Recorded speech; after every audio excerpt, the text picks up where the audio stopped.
12 April জাফরাবাদে বাবা ছেলেকে খুনের ঘটনার সিটের তদন্তে ইতিমধ্যে গ্রেফতার দুই মুরারই ও সুতি থেকে দুজনকে গ্রেফতার।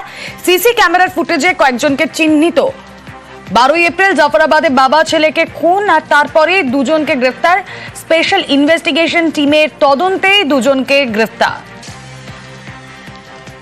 জাফরাবাদ এলাকায় একদল দুষ্কৃতীর হাতে একটি পরিবারের দুজন সদস্য খুন হন, যাদের নাম হরগোবিন্দ দাস এবং চন্দন দাস, যারা সম্পর্কে বাবা এবং ছেলে। বিস্তারিত সিসিটিভি ফুটেজ আমরা সংগ্রহ করি এবং বেশ কয়েকজন দুষ্কৃতীকে আমরা চিহ্নিত করতে সক্ষম হই, যারা খুনের ঘটনায় প্রত্যক্ষভাবে জড়িত ছিল। রাতভর অভিযান চালিয়ে এদের মধ্যে দুজন দুষ্কৃতীকে আমরা গ্রেফতার করতে পেরেছি। তাদের নাম হলো কালু নাদাব এবং দিলদার নাদাব। বাকি যে দুষ্কৃতীদের আমরা চিহ্নিত করেছি তাদের খোঁজেও তল্লাশি চলছে। এই নৃশংস হত্যাকাণ্ডের সঙ্গে যে বা যারা প্রত্যক্ষভাবে জড়িত বা পরোক্ষভাবে জড়িত, তাদের কাউকে ছাড়া হবে না।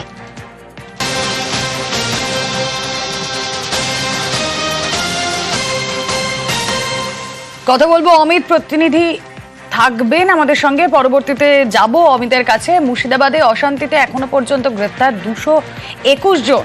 1093টি ভুয়ো সোশ্যাল মিডিয়া অ্যাকাউন্ট ব্লক করে দেওয়া হয়েছে প্রশাসনের তরফে।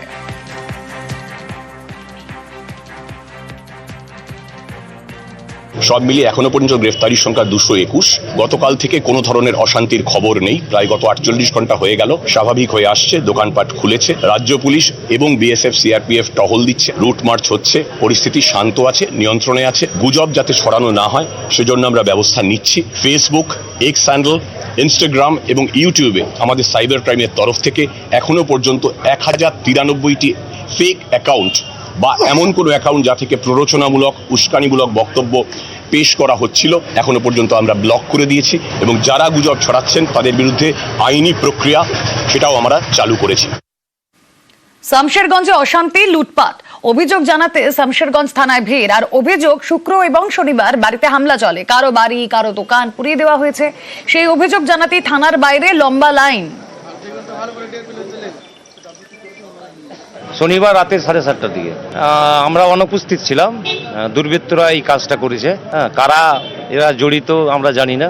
আমরা দোকানেই ছিলাম না, দোকান তালাবন্দি ছিল। তালা ভেঙে আমাদের কফির স্টল ছিল, প্রায় 2-2.5 লক্ষ টাকার জিনিসপত্র লুট করেছে। টাকাও লুট হয়েছে, প্রায় ক্যাশ খুচরো পয়সা নিয়ে প্রায় 22-23 হাজার টাকা ছিল। জবরদস্তি এসে ভাঙচুর করে, আগুন জ্বালিয়ে দেয়। লুট করার পরে আগুন জ্বালিয়ে দিল। অনেকগুলো টাকা ছিল, আমার মোটামুটি 40,000 টাকা ছিল। চারানা সোনা ছিল, সাপুর খাট, টিভি, আলমারি, যত সংসারের জিনিস ছিল সবগুলো ছিল, থালা বাসন সবগুলো গেছে। তারপরে আগুন লাগিয়ে দিয়েছে। কারো বাড়ি শামশেরগঞ্জ থানা এলাকার ডিগ্রি, কারো বাড়ি জাফরাবাদ।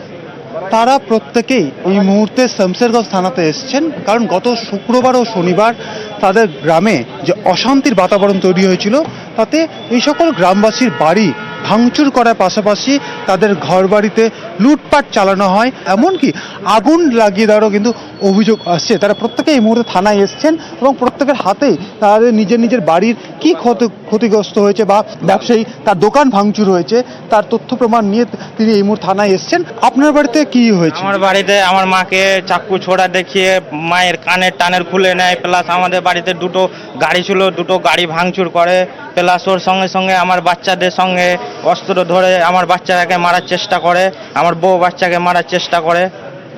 এইভাবে আমাদের বাড়ি থেকে সব কিছু নিয়ে চলে যায়, এমনকি রান্না করার জিনিসপত্র কিছু নাই। কি করে থানায় কমপ্লেন করতে এসছেন? থানায় কমপ্লেন করতে এসেছি। কি হয়েছিল আপনার বাড়িতে? আমার বাইকের গ্যারেজ ছিল, মোটরসাইকেলের ম্যাসিং ট্যাসিং, টিউ টায়ার, যত যা মোবিল পেট্রোল যা থাকে সব লুট করে নিয়ে চলে গেছে। দেখাই যাচ্ছে যে বিভিন্ন গ্রাম থেকে যাদের বাড়িতে লুটপাট চালানো হয়েছে, আগুন জ্বালিয়ে দেওয়া হয়েছে, তারা এই মুহূর্তে থানায় এসছেন এবং থানায় এখানে সেরেস্তাতে অভিযোগ নেওয়া হচ্ছে এবং সেই অভিযোগ খতিয়ে দেখা হবে। এবং ইতিমধ্যে রাজ্য সরকারের তরফে বিভিন্ন গ্রামে যারা ক্ষতিগ্রস্ত হয়েছেন, যাদের বাড়িতে লুটপাট চালানো হয়েছে, ভাঙচুর করা হয়েছে, অশান্তির বাতাবরণে যাদের বাড়িতে লুটপাট চালানো হয়েছে, তাদের ইতিমধ্যে রাজ্য সরকারের তরফে ক্ষতিপূরণ দেওয়ার কাজ কিন্তু শুরু হয়েছে। ক্যামেরা কাঞ্চনের সঙ্গে অমিত, নিউজ 18 বাংলা, শামশেরগঞ্জ। জাফরাবাদে অশান্তির জেরে বাড়িঘর পুড়ে ছাই। অভিযোগ জানাতে শামশেরগঞ্জ থানায় রাখি দাস। সদ্য টিউমার অপারেশন হয়েছে তার। মেয়ে আর বিশেষভাবে সক্ষম স্বামীকে নিয়ে থানায় রাখি। সব কিছু জ্বালিয়ে পুড়িয়ে একবারে ছাই করে দিয়েছে। ভয়ে লুকিয়েছিলাম, বাড়ি থেকে বই করেছি। বাড়িতে আমার কেউ নাই, কিছু ডকুমেন্টস কোনো রকমে বেরোতে পেরেছি। আর আমার ছেলে তো বাড়িতেই ছিল, ওকে বাইর করতে পেরেছি। আপনার বাড়ি কোন গ্রামে? জাফরাবাদ। বাড়িতে ঢুকতে পারছেন না, কোথায় থাকছেন? কোথায়? ওই চাঁদামোড়ের দিকে। ভয়ে আমরা পালিয়েছি। কন্ট্রোল রুমে প্রচুর প্যানিক কল আসছে, সেটা কি কমেছে? সেটা কমে গেছে, কমেছে মানে অলমোস্ট নীল। মানে গত লাস্ট কালকে দুপুরের পরে সেরকম প্যানিক কল আমরা পাইনি। নতুন করে কোনো হিংসার ঘটনা? না, কোনো ঘটনা ঘটেনি। প্রচুর মানুষজন অভিযোগ করছে। হ্যাঁ, যত অভিযোগ জানাবে আমরা লিগ্যাল অ্যাকশন নেব। একদিকে আক্রান্তরা থানায়, অন্যদিকে আমরা দেখছি স্বামীদের সঙ্গে দেখা করতে শামশেরগঞ্জ থানায় মহিলাদের ভিড়। দুটো ছবি। অশান্তির ঘটনায় গ্রেফতার হয়েছেন অনেকে, তাদের সঙ্গে দেখা করতে চেয়ে পুলিশের কাছে আবেদন জানাচ্ছেন স্ত্রীরা। পুলিশের দাবি আরো 23 জনকে গ্রেফতার করা হয়েছে।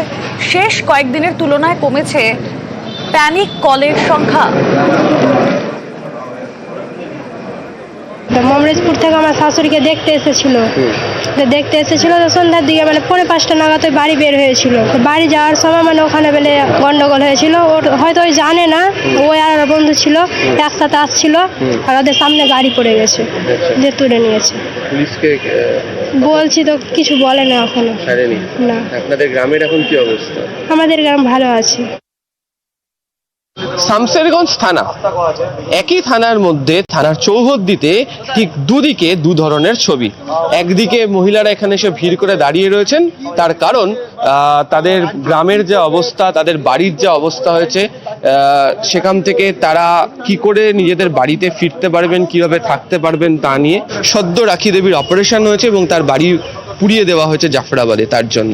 আবার ঠিক সেই সন্নিহিত যে গ্রামের যে জায়গা, সেখান থেকেও প্রচুর মহিলারা এখানে এসছেন। তাদের অভিযোগ যে তাদের স্বামীকে গ্রেফতার করে নিয়ে যাওয়া হয়েছে, যদিও তাদের স্বামীরা এই অশান্তির ঘটনার সঙ্গে যুক্ত নয় বলে তারা দাবি করছেন। পুলিশের তরফ থেকে অবশ্য বলা হচ্ছে যে নতুন করে আরো 23 জনকে গ্রেফতার করা হয়েছে। শামশেরগঞ্জ থানাতে যে কন্ট্রোল রুম, সেখানে যে অভিযোগ আসছে তা তারা যেমন দেখছেন, পাশাপাশি যারা এখানে অভিযোগ জানানোর জন্য যারা লাইনে দাঁড়িয়ে রয়েছেন, যারা অভিযোগ জানাচ্ছেন, তাদের অভিযোগও নেওয়া হচ্ছে।